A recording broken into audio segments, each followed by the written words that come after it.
Sam is absolutely adorable. He's the 9-year-old little boy who Casey Watson is looking after in the 2019, I believe, foster care memoir, A Dark Secret.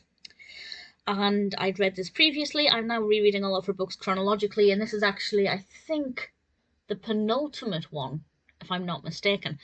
And I have to say, it's absolutely adorable. And he's definitely a likable child, but with some interesting behaviours.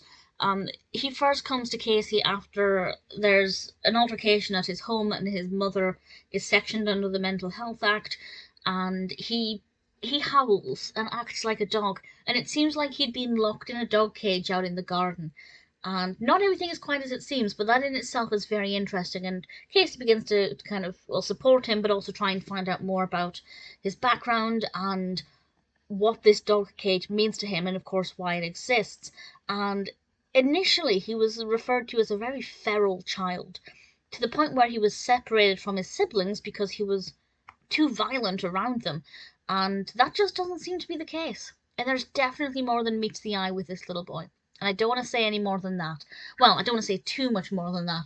What I will say is that it does begin to explore some sensitive and potentially triggering topics, and Sam begins to disclose certain things that are not going to be easy to read for everybody. And that's always something that's worth bearing in mind with these kind of books. But certainly compared to a lot of other books that tackle similar topics, it's actually very mild, and I think that works quite well. It's it's not too intense, but because Sam is such a likable character, any disclosure kind of hits quite hard.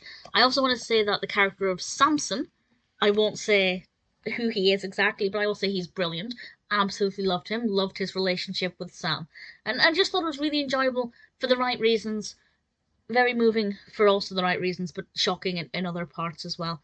And I have to say, it's very worth a read. If you're new to Casey Watson's books, it's as good as a place to start as any, but I do recommend reading them chronologically because it's more enjoyable, because obviously she mentions her family members a lot, and as her young grandchildren grow up, you can kind of follow their journey as well and the way they interact with foster children.